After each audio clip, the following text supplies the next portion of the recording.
아멘. 우리가 지난주에 이어서 계속해서 로마서 말씀을 함께 묵상하고 있습니다. 우리는 지난주에 4장 말씀을 통해서 믿음에 대해서 우리가 함께 묵상을 했습니다. 우리가 믿는다라고 할 때 도대체 무엇을 믿는가? 간절하게 비나이다 비나이다 하면 들어주신다. 뭐 이러한 간절함을 우리가 믿음이라고 생각한다면 불교에서 믿는 거나 또 토속 신앙에서 믿는 뭐 점쟁이에게 나가서 비나이다 하는 것과 다를 바가 없죠. 우리 기독교에서는 믿음의 대상이 분명합니다. 바로 예수 그리스도를 믿는다라는 것을 우리가 고백하는 것이죠. 예수님께서 십자가에서 우리의 죄를 대속하여 부활하셨습니다. 그 예수님을 믿는 우리 또한 예수님과 같이 부활하여서 하나님 나라에서 영원히 살게 될 것을 믿는 것입니다. 그래서 우리의 믿음이 부활신앙입니다 라고 제가 말씀을 드렸죠. 그래서 우리는 예수님을 믿는다 라고 하는 것은 예수님께서 나를 위해 십자가에 달려 돌아가셨다. 나는 죄가 사해졌다. 그래서 나는 죽으면 부활하여 영원히 주님과 함께 하나님의 왕국에서 살게 될 것이다 라는 것. 이것이 우리의 믿음이에요. 일반적으로는 착하게 살면 천국 간다 라고 생각하기 쉽지요. 그러나 하나님과 같이 의롭게 살 수 있는 사람은 한 명도 없습니다. 그래서 하나님께서 선행으로 구원을 받는 것이 아니라 다른 구원의 길을 만드셨다라고 제가 말씀을 드렸었죠. 우리 요한복음 3장 16절 말씀을 한번 같이 읽어보겠습니다. 시작. 하나님이 세상을 이처럼 사랑하사 독생자를 주었으니 이는 그를 믿는 자마다 멸망하지 않고 영생을 얻게 하려 하심이라. 우리가 예수님을 믿는 이 믿음으로 구원을 받습니다. 왜 그렇습니까? 예수님을 어떻게 믿을 수가 있습니까? 왜 예수님 믿는 게 의로운 일입니까? 이렇게 묻는 분들이 계셔요. 착한 일을 해야 의로운 거지 왜 예수님을 믿는 것이 의로운 일입니까? 생각해 보면 우리가 예수님을 믿는다라는 것은 불가능한 일이에요. 죽었다 살아나신 예수님에 대해서 믿는 것도 참 이해가 되지 않는 일이지만 내가 하나님의 아들이라고 말하는 그 사람을 어떻게 믿냐는 것이죠. 우리나라의 하나님이 100명이 넘는다고 해요. 문모 씨, 그죠? 이모 씨, 이런 사람들 내가 하나님이라고 주장하잖아요. 그 자칭 하나님이 제가 20년 전에 100명이 넘었고 지금 한 200명이 넘을 거예요. 다 하나님이래요. 우리 예수님은 그 사람들과 무엇이 다릅니까? 왜 우리는 그 예수님을 믿어야 하는 것입니까? 사실 성경을 그대로 믿는 것도 불가능하지만 우리는 구체적으로 예수님을 어떻게 믿을 수가 있습니까? 그래서 많은 사람이 예수님 믿기를 거절하고 있어요. 이 시대에 많은 사람들이 난 예수님 못 믿어. 안 믿을래. 말이 안 되잖아. 믿을 수가 없어. 라고 거절을 합니다. 예수님을 어떻게 믿을 수 있냐는 것이에요. 예수님 믿는 게 기적 아닙니까? 보이지 않는 그 하나님을 어떻게 우리가 믿을 수가 있습니까? 우리 옆에 계신 분들과 한번 이렇게 인사해 볼까요? 지금 기적을 보고 계십니다. 네, 지금 기적을 보고 계십니다. 여러분들이 기적이에요. 도대체 예수님을, 하나님을 어떻게 믿으십니까? 왜 하나님을 믿어서 이 자리에 계십니까? 아무것도 보이지 않고 믿을 수 없는 그러한 이야기로 가득한 것이 성경이지만 그 예수님을 믿고 나의 주를 영접하고 그의 말씀대로 살아가는 것, 이것을 내 삶의 전부로 생각하며 살아가는 그 사람, 그렇기 때문에 하나님께서는 우리를 의롭다고 여겨주시는 거예요. 하나님을 믿을 수도 없는 상황에서, 아무도 하나님을 믿지 않는 이 상황에서 하나님을 믿고 따르는 우리를, 하나님께서 우리를 의롭다고 여겨주시는 거예요. 생각해 보세요. 아버지가 돈이 많고 잘 살 때야 자식들이 잘 따르지만 돈이 없고 힘이 약해지면은 자식들이 무시할 수도 있잖아요. 그런데 그럼에도 불구하고 10자식 중에 한 자식이 그 아버지를 사랑하고 존중하고 따른다면 그 자식이 의로운 자식 아니, 자꾸 자식 하니까 이상한데 자녀 아니겠습니까? 그죠? 그 자녀가 의로운 자녀예요. 아빠가 그저 의지할 그게 없을 때에 아버지를 버리면 그 나쁜 자녀죠. 마찬가지예요. 믿을 수 없는 중에 하나님을 믿기 때문에 우리가 의로운 줄 믿습니다. 하나님께서 그것을 사장 말씀에서 주신 거예요. 아브라함이 아들 하나 없었잖아요. 100세가 될 때까지 아들이 하나 없었어요. 그런데 하나님께서 계속해서 뭐라고 말씀하십니까? 하늘의 별과 같이 바다의 모래와 같이 많은 민족을 이루게 될 것이다. 어떻게 믿어요? 지금 아들 하나도 없는데. 그런데 바랄 수 없는 중에 100세가 되어 후세를 낳을 수 없는 중에 그 하나님의 말씀을 믿어서 그 하나님의 말씀을 믿고 따랐기 때문에 하나님께서 그 아브라함을 의롭다고 여겨주셨다는 거예요. 그것처럼 우리가 예수님을 믿고 영접하고 따르는 그것을 우리의 의로 여겨주신다라고 말씀을 하십니다. 그래서 세상 사람들은 착하게 살아서 구원받으려고 착하게 노력해서 살아갑니다. 그런데 그들이 지나가야 되는 관문이 몇 개라고요? 613개의 관문을 지나야 돼요. 하나 통과. 저 같은 사람은 10개 통과 못할 거예요. 10개도 통과 못하고 탈락. 그런데 우리 예수님 믿는 사람은 어떻습니까? 남들 다 톨게이트에 꽉 막혀 있을 때 우리는 하이패스로 지나가는 거예요. 예수님 믿는 사람만 지나가는 의로운 길. 너희가 나를 아버지로 여기는구나. 보이지 않는 나를, 믿을 수 없는 나를, 아무도 믿지 않는 나를 믿는구나 라고 패스시켜 주시는 거예요. 그게 우리의 의로움이다 라고 말씀하시는 거예요. 이게 은혜입니다. 하나님 믿는 사람이 구원받는 것이 왜 은혜입니까? 믿음으로 구원받으니까 은혜예요. 우리는 뭐 잘난 거 뭐 한 게 없어요. 우리가 여기서 뭐 착하게 사나, 저 밖에서 사람들이 착하게 사나, 밑에 어떤 식당은요 어려운 이웃들을 도와주려고 노력을 하더라고요. 그 사람이나 우리나 똑같잖아요. 근데 우리는 왜 프리패스로, 하이패스로 지나갈 수 있습니까? 예수님을 믿기 때문이에요. 이게 은혜입니다. 바울은 오늘 말씀에서 이 앞의 말씀을 이어서 이렇게 말씀을 전하고 있습니다. 1절 말씀을 우리 한번 같이 읽어볼까요? 시작. 그러므로 우리가 믿음으로 의롭다 하심을 받았으니 우리 주 예수 그리스도로 말미암아 하나님과 화평을 누리자. 우리가 지난주에 함께 묵상한 이 말씀과 같이 우리는 믿음으로 의롭다함을 받았습니다. 아무도 믿지 않고 믿을 수 없는 이때에 우리는 예수님을 믿고 이 자리에 나왔다는 거예요. 이 믿음을 우리 하나님께서는 의롭다고 여겨주신다는 것이죠. 이어서 바울은 우리에게 이렇게 말을 합니다. 이제 우리 주 예수 그리스도로 말미암아 하나님과 화평을 누리자. 더 정확하게 번역을 해보면요. 우리 주 예수 그리스도 때문에 하나님과 화목하게 되었습니다. 내가 노력해서가 아니라 내가 예수님을 믿기 때문에 하나님과 화목하게 되었다는 거예요. 화목하게. 우리가 예수님을 믿습니다. 그래서 우리는 예수님 때문에 하나님과 화목하게 되었습니다. 무슨 말입니까? 우리가 예수님을 믿기 전에는 하나님과 원수와 같은 존재였다는 거예요. 원수처럼 지냈다는 거예요. 그런데 예수님을 믿으니까 화목하게 되었다는 거예요. 좀 성경을 잘 모르겠다 하시는 분들은 유튜브에서 성경을 공부하다 1강부터 15강까지 진행된 걸로 기억하는데 1강부터 꾸준히 들어보시면 이제 전체적인 성경의 맥락과 흐름을 아실 거예요. 그래서 이 이스라엘 백성들의 역사를 계속 이렇게 살펴보니까 이 이스라엘 백성들이 하는 이 행동을 보니까 화가 나요. 왜 이렇게 말을 안 들어요? 너무 말을 안 들어요. 정말 지지리도 말을 안 듣습니다. 그런데 이 세대를 봐도요, 마찬가지예요. 너무 하나님 말씀을 안 들어요. 하나님을 아예 대적해요.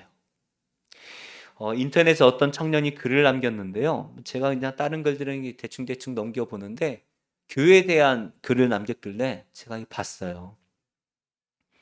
어떤 사람이 이게 그 청년이 지나가는데 누가 전도를 하면서 물티슈를 주더래요. 예수 믿으세요 이렇게 줬겠죠. 그랬더니 이 청년이 치우세요. 코로나 옮기지 말고 저리 가세요. 그랬다는 거예요.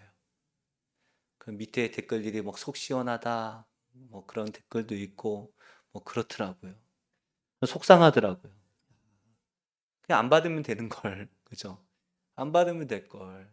뭘 화까지 내나? 하나님을 대적해요. 하나님을 대적해요. 이게 지금 이 시대만 그런 것이 아닙니다. 바울이 편지를 썼던 이 로마 시대에도 그랬다는 거예요. 우리가 크리스천이다라고 하면 좀 좋은 뜻으로 생각을 하는데 그렇지 않아요. 우리말로 바꾸면 예수쟁이들이에요. 예수쟁이들. 우리도 예수님 너무 믿고 막 그저 막 기도에 막 하고 막 너무 교회만 사는 사람들을 그저 안 믿는 사람들 저 예수쟁이 막 이렇게 말하잖아요. 그것처럼 부정적인 의미로 쓰였다는 거예요. 예수님을 믿는 것을 부끄러운 일로 만들었습니다. 예수 믿는 걸 계속 핍박하고 박해하고 부끄럽게 만들었어요. 예수 믿는다는 이유로 박해를 받고 죽기도 했어요. 정말 잔인하게 죽여서 나중엔 도망가가지고 카타콤이라는 지하에 굴을 파서 생활해야 될 정도로 힘들게 살았어요. 세상이 그렇습니다. 다른 말로 하면 우리가 예수님을 믿기 전에 그렇게 살았다는 거예요. 하나님과 원수가 되어서 하나님을 막 이렇게 원망하고 대적하고 그렇게 살던 게 세상 그 물티슈를 치우세요 하는 그 사람이 아니라 내가 그랬다는 거예요. 내가. 하지만 이제 우리가 예수님을 믿었습니다. 그래서 우리가 예수님을 믿고 따르기 때문에 그 예수님께서 우리의 모든 죄의 형벌을 십자가에서 다 받으셨다는 거예요. 이제 하나님께서 우리를 바라보실 때 죄가 없다고 보시는 거예요. 제가 송익은 집사님한테 뭐 1억을 빌렸어요. 그래서 제가 일주일 뒤에 갚겠습니다 라고 이게 빌렸는데 일주일이 지나도 안 갚아요. 2주일이 지나도 안 갚고 한 달이 됐어요. 그럼 어때요? 안 만날 수도 없고 주일마다 예배는 오시는데 만나면은 집사님은 이제 뭐 10억이 있다 치면 그거 안 줘도 괜찮은데 생각할지 몰라도 저는 부담스러울 것 같아요. 안 그러시겠어요? 저는 부담스러워서 만날 때마다 지붕에 숨고 싶고 막 그럴 것 같아요. 마찬가지겠죠. 그런데 옆에 우리 명정민 집사님께서 갚아주셨어요. 이자까지 1억 1천만 원 갚아주셨어요. 그러면 이제 집사님이 그러시겠죠. 괜찮아요. 다 갚았으니까 괜찮아요. 그럼 저는 화목하게 되는 거예요. 꺼리낌이 없는 거예요. 마찬가지예요. 우리가 하나님을 대적하던 그 마음이 있을 때에는 하나님을 만나는 게 하나님이 우리를 미워해서가 아니라 내가 꺼리껴지는 거예요. 죄 때문에. 그런데 이 죄를 예수님께서 십자가에서 어떻게 하셨어요? 대신 다 받으신 거예요. 형벌을 다 받으셨어요. 이제는 우리가 받을 형벌이 없는 거예요. 예수님 다 갚아주신 거예요. 그러니까 하나님과 우리가 화목하게 된 거예요. 화목하게. 만났는데 거리낌이 없습니다. 예전에는 원수였지만 이제는 하나님과 멀어지게 만드는 거리끼게 만드는 그 모든 죄가 다 없어졌어요. 그래서 또 만나는데 거리낌이 없는 거예요. 그래서 바울이 이렇게 말합니다. 우리 2절 말씀 우리 한번 같이 읽어볼까요? 시작. 또한 그로 말미암아 우리가 믿음으로 서 있는 이 은혜에 들어감을 얻었으며 하나님의 영광을 바라고 즐거워하느니라. 아멘. 하나님과 우리 사이에 아무런 거리낌이 없어졌기 때문에 우리는 은혜의 자리, 하나님이 계신 그 은혜의 자리로 나아갈 수가 있습니다. 단순하게 들어가자라고 이 번역이 되어 있는데 아니에요. 수동적으로 들어가는 게 아니라 나아가는 거예요. 내가 의지적으로 하나님 앞에 나아갈 수가 있다는 거예요. 이제는 우리 안에 죄가 사라졌기 때문에 하나님과 화목해져서 하나님 앞에 적극적으로 나아갈 수가 있습니다. 평생을 산부인과 의사로 살았던 한 남자 집사님이 계셨습니다. 아내 집사님은 그 시부모님들이 교회도 열심히 다니시고 남자도 이제 의사니까 괜찮겠다 시집을 온 거예요. 믿음의 가정의 남자였지만 결혼을 하자마자 이제 교회를 안 나가기 시작하다가 교회 나가는 아내를 박해하기 시작합니다. 그렇게 교회를 못 나가게 하더래요. 왜 이렇게 싫어하나? 뭐 참고 눈물로 참고 눈물로 기도하며 참는데 이 남자가 암에 걸려서 이제 죽기 직전이 되었습니다. 그래서 목사님 모시고 와서 영접 기도하고 이제 왜 그렇게 교회를 박해했는가 봤더니 이 산부인과 의사를 하면서 평생 낙태를 한 거예요. 평생 낙태를 하면서 이게 죄라는 걸 아는데, 생명을 죽이는 거라는 걸 아는데 할 수밖에 없으니까 계속 낙태를 하는 게 안에 죄책감이 쌓였습니다. 이래서 교회를 못 나오다가 나중에 하나님을 대적하는 거예요. 하나님 원수가 돼버린 거예요. 그런데 마지막에 죽음을 앞에 두고 예수님이 영접하고 나니까 내가 죄인이었구나. 하나님 앞에 회개를 했습니다. 그러고 나니까 하나님께 나아갈 수 있는 믿음이 생긴 거예요. 예수로 내가 화목하게 되었구나. 내가 죽인 그 생명들에 대해서 다 용서받았구나. 용서받고 이제 하나님 앞에 나아갈 수가 있게 되는 것이에요. 뭐예요? 그 사람의 죄가 하나님과 화목되는 것을 막았다는 거예요. 그러나 그게 해결되니까 하나님과 화목하게 되는 거예요. 뭐가요? 십자가가 그 문제를 해결해 줬다는 거예요. 우리가 예수님을 믿어서 의롭게 될 때에 하나님 앞에서 우리의 죄 문제가 해결됩니다. 이때 비로소 우리는 하나님 앞에 은혜의 자리로 나아갈 수가 있게 되는 거예요. 그래서 신앙생활을 할 때 가장 중요한 게 죄의 문제가 해결되는 것이 가장 첫 번째 단계이고 중요한 단계예요. 은혜라는 것, 두 글자밖에 안 되는 참 짧은 단어인데 많은 의미를 담고 있습니다. 우리에게 주신 가장 큰 은혜가 무엇일까요? 바로 하나님 앞에 나아갈 수 있는 은혜를 주신 것이죠. 구약시대에는 누가 하나님 앞에 나아갈 수 있었습니까? 구약시대에는 성전, 그리고 그 성전 안에 지성소 위에 있는 그룹 사이에 하나님이 계시다, 임재하신다라고 생각을 했어요. 그래서 그 성전에 들어갈 수 있는 건 제사장만 들어갈 수 있었지만 성전 안에도 지극히 거룩한 지성소에는 대제사장만이 1년에 한 번 대속죄일에 들어갈 수가 있었어요. 그런데 거기에 들어가면 얼마나 감격스럽겠습니까? 성전에 들어가면요, 다 금빛이에요, 금빛. 지성소는 깜깜해서 아무것도 안 보이겠지만 그 금빛 휘황찬란한 그 성전에 들어가면 하나님의 영광으로 가득 차 있는 거예요. 1년에 한 번 대제사장이 지성소에 들어갑니다. 백성들의 죄를 다 끌어안고 대속받기 위해서 지성소에 들어가요. 그럼 그 들어갔던 대제사장이 나올 때까지 모든 백성들이 성전 밖에서 그 대제사장만 기다리고 있다가 대제사장이 나오면 은혜를 누려요. 감격을 하면서 찬양을 하는 거예요. 하나님이 우리의 죄를 용서해 주셨다. 얼마나 은혜로운 상황입니까? 그런데 예수님께서 십자가에 달리실 때에 그 성전 시장이 위에서 아래까지 다 찢어졌습니다. 뭘 의미합니까? 예수님을 믿으면 이제는 누구나 하나님께 나아갈 수 있다는 거예요. 대제사장만 하나님 앞에 나아가는 게 아니라 그 안에 계시다라고 믿었던 하나님이 우리 안에 들어오신 거예요. 예수님을 믿기만 하면 이제는 우리 안에 임재하십니다. 지성소 안에 계시던 그 하나님께서 이제 우리가 하나님을 예배할 때마다 성전에 임하시는 것을 넘어서서 이제 우리 영혼 가운데 들어오시는 거예요. 하나님께서 우리 안에 들어오셔서 우리의 예배를 기뻐 받으시는 거예요. 지금 이 설교 시간에 우리 하나님께서 우리 마음에 새겨주시는 거예요. 새겨주시는 거예요. 예배 때마다 하나님이 우리 안에 들어오시고 우리는 하나님 안에 들어가요. 다른 것 같으면서도 비슷한 것 같죠? 하나님이 우리 안에 들어오시고 우리는 하나님 안에 들어가요. 무슨 말입니까? 하나가 되는 거예요. 하나가. 완전히 하나가 됩니다. 하나님과 우리가 영적으로 하나가 되는 그 시간이 바로 이 예배의 시간이라는 거예요. 제가 저희 아들들과 자주 하는 게 아들 합체! 그러면 저희 아들이 이제 제 무릎 위로 이렇게 꼭 껴안습니다. 둘째는 부끄러움이 많은지 항상 등을 대요. 그러면 제대로 하면 이제 앞으로 이렇게 돌려야 되는데 가슴과 가슴이, 아빠와 아들이 가슴과 가슴이 맞닿아서 꽉 끌어안고 있으면 마음이 전달돼요. 따뜻함이 전달돼요. 그것처럼 우리 하나님과 우리가 꽉 끌어안는 거, 예배 시간에 꽉 끌어안아서 하나가 되는 거.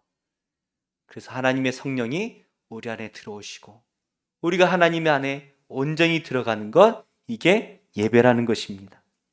영원히 죽을 수밖에 없는 우리가 매일 하나님과 하나가 될 수 있다라는 것 은혜 아닙니까? 언제든지 새벽이든 점심이든 저녁이든 언제든지 예배를 드릴 수만 있다면 하나님과 하나가 될 수 있다는 것, 이게 우리에게 주신 은혜라는 거예요. 그래서 바울은 2절에 우리에게 말합니다. 하나님의 영광을 바라고 즐거워하느니라. 하나님의 그 영광을 내가 늘 바라고 그 하나님의 영광을 즐거워한답니다. 이 즐거워한다라는 것은 자랑한다라는 말로 바꾸어 번역을 해야 돼요. 자랑한다. 우리가 그 하나님의 영광을 자랑하는 거예요. 하나님과 하나가 되어서 이제 하나님의 백성이 되어서 내 안에 하나님이 계신 것을 자랑하는 거예요. 저희 집에 가면 퇴근하고 피곤한 때 집에 문 열고 딱 들어가면 이제 새 아들이 갑자기 달려올 때가 있습니다. 그 새 녀석이 동시에 막 말을 할 때가 있어요. 막내 녀석은 뭐 종이로 뭐 희한하게 접어요. 뭐 여러 개 접었는데 뭐 요즘엔 좀 비행기처럼 접는데 그때만 해도 이게 꾹인 건지 뭐 한 건지 아빠 나 뭐 비행기 접었어 하면서 자랑을 해요. 네, 알았어. 그러면 또 큰 아이가 와서 또 종이 접기를 좋아하니까 공룡을 접었다고 또 자랑을 합니다. 스파이더맨을 접었다고 자랑을 해요. 알았어. 사실 저는 별 관심이 없어요. 그냥 아들이니까 자랑하기 바쁩니다. 신방을 가면요, 문 열고 딱 들어가면 그 집에 가장 자랑하고 싶은 것을 가장 잘 보이는 곳에 놔두죠. 어떤 부부는 자전거 타는 걸 좋아해서 비싼 자전거가 현관문을 열면 바로 보여요. 집사님 자전거 타시네요. 그러면 얼마짜리입니다. 자랑을 하세요. 저는 별 관심은 없는데 어떤 집은 문 열고 들어가니까 돌이 막 쫙 깔렸어요. 집사님 이게 뭔 돌이 이렇게 많아요? 수석이라고. 어디 가서 주워왔고, 이걸 자세히 보시면 십자가가 보이는 거, 이거 자세히 보면 뭐 사람이 춤추는 것처럼 뭐 저는 그렇게 안 보여요. 그런데 그렇게 보인대요. 자랑을 해요. 집이 다 온통 돌이에요. 자녀들이 유명한 대학을 나온 가정은 그죠, 정문에서 사진 찍은 거를, 그것도 아들만 찍은 사진이 아니야. 부모님이 같이 찍어요. 그죠? 그 사진을 딱 제일 잘 보이는 데가 딱 걸어 놓습니다. 어떤 친구는 게임 중에 어떤 아이템을 구했다고 자랑을 해요. 아빠 뭘 얻었어? 그냥 뭔지 뭐 들어도 모르겠어요. 사람은요, 자기가 가장 관심 있는 분야를 자랑하게 돼요. 집을 자랑하고, 차를 자랑하고, 어떤 사람은 막 그죠, 수천만 원짜리 시계, 괜히 막 안 보여줘도 되는데 막 이러면서 그죠, 자꾸 시계 보여주고 계속 자랑을 해요. 상대방이 관심이 있든 없든 개의치 않고 열심히 자랑합니다. 바울이 그랬죠. 바울이 평생을 예수님을 자랑하고 살았어요. 내 안에 예수님이 너무나 좋아서 그 예수님을 자랑하며 살았습니다. 전도했던 것이죠. 조금 전에 말씀을 드렸듯이 예수님 믿으면 고난을 받는 게 바로 이때였어요. 예수님 믿으면 무식하다 그러고 박해하고 죽이기까지 했습니다.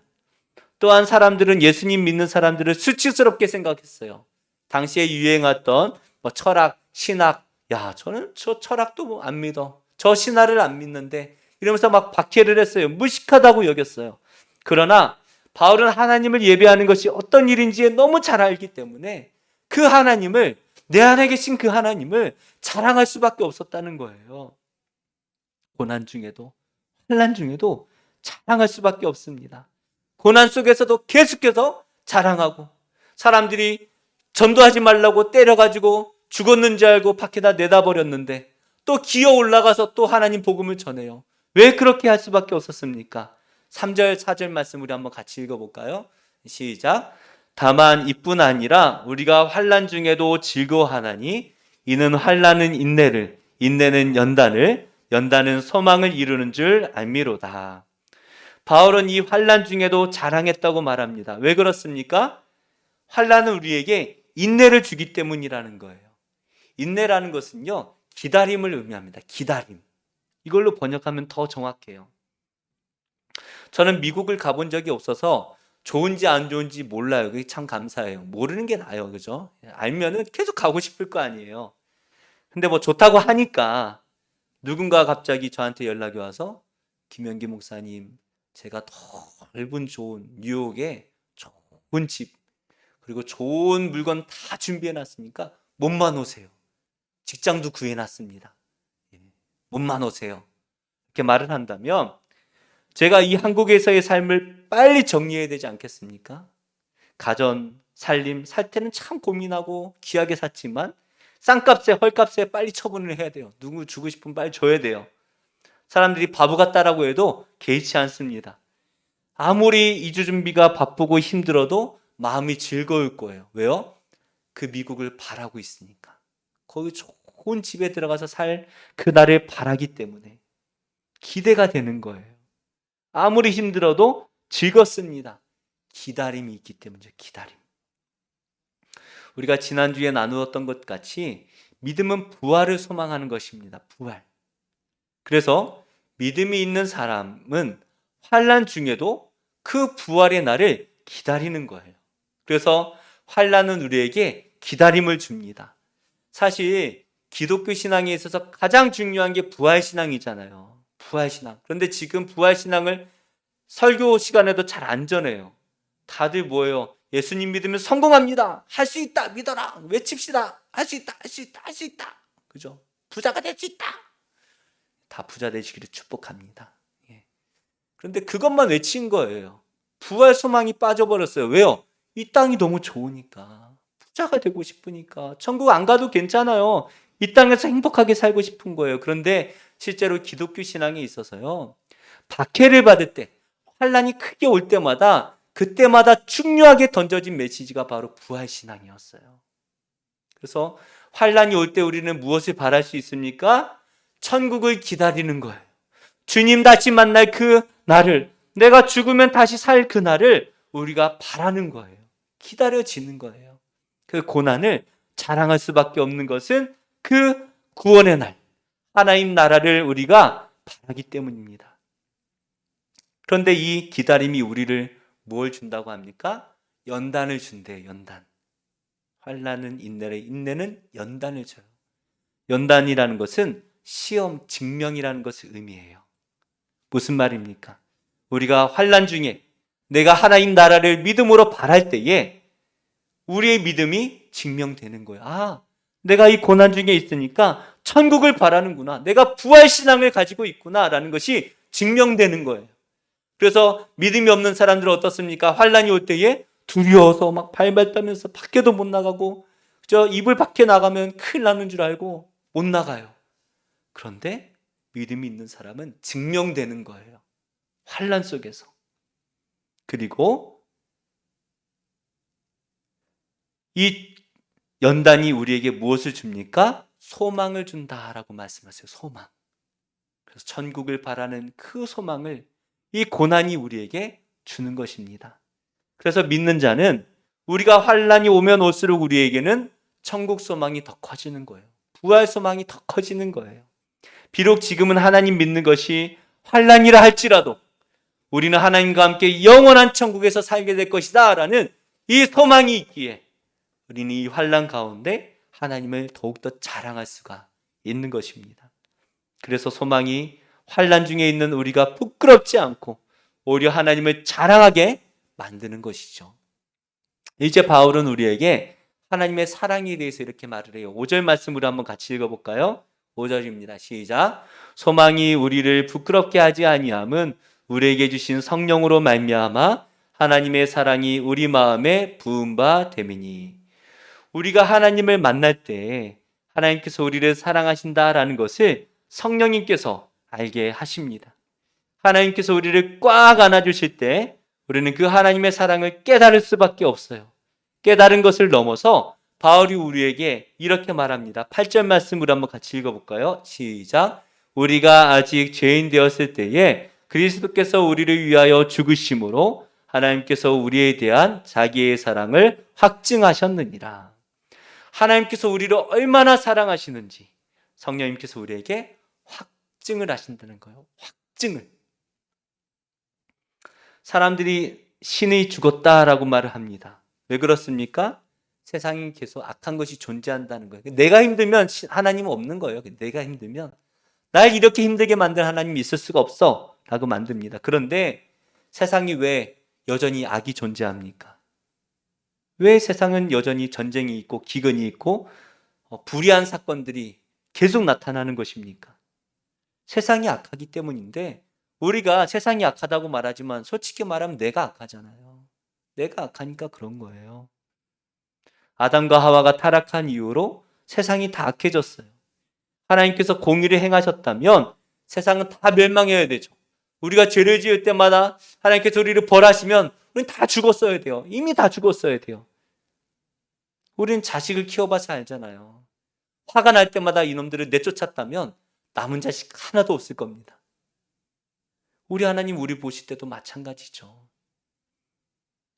그게 인간이에요. 하나님께서 늘 공의를 행하시지만 우리 하나님께서 단 한 번 공의를 행하시지 않은 적이 있습니다. 언제인가 하면 십자가 사건이에요. 죄는 우리가 지었는데 우리가 죽어야 되는데 하나님께서는 자신의 아들을, 죄 없는 자신의 아들을 십자가에 못 박으셨습니다. 누가 자기 아들을 죄인을 위해서 내어줄 수가 있겠습니까? 그럴 수 없죠. 이것이 하나님께서 우리를 사랑하신다라는 증거라는 거예요. 확증이라는 거예요. 이 말도 되지 않는 사건을 통해서 하나님께서 역설적으로 우리에게 자신이 우리를 얼마나 사랑하시는지를 우리에게 말씀하시는 것이죠. 내가 이렇게까지 너희를 사랑해. 이 말도 안 되기까지 너희를 사랑해. 라고 확증하십니다. 우린 뭘 합니까? 하나님을 믿기만 하면 됩니다. 믿어지지 않는 이 일을 이루신 그 하나님을 우리가 믿음으로 영접하고 따를 때에 하나님께서는 우리에게 찾아오셔서 우리를 만나주시고 우리 안에 그 하나님의 사랑을 확증시켜 주시는 거예요. 그래서 우리가 하나님을 아까 말씀하신 대로 예배를 드리며 하나님을 꽉 껴안을 때에 하나님께서 내가 널 사랑해 라는 것을 확증시켜 주시는 거예요. 우리가 하나님을 믿어 이 자리에 앉아 있습니다. 이제 우리가 나가서 할 일은 하나예요. 하나님을 자랑하는 것입니다. 우리 11절 말씀 함께 읽겠습니다. 시작. 그뿐 아니라 이제 우리로 화목하게 하신 우리 주 예수 그리스도로 말미암아 하나님 안에서 또한 즐거워하느니라. 화목하게 한다라는 것은 화해시킨다라는 의미입니다. 우리 예수님께서 하나님과 우리 사이에 멀어진 이 관계를 십자가의 은혜로 화해시켜 주셨습니다. 그 예수님의 그 십자가를 바라볼 때 우리는 그 하나님의 사랑을 자랑할 수밖에 없어요.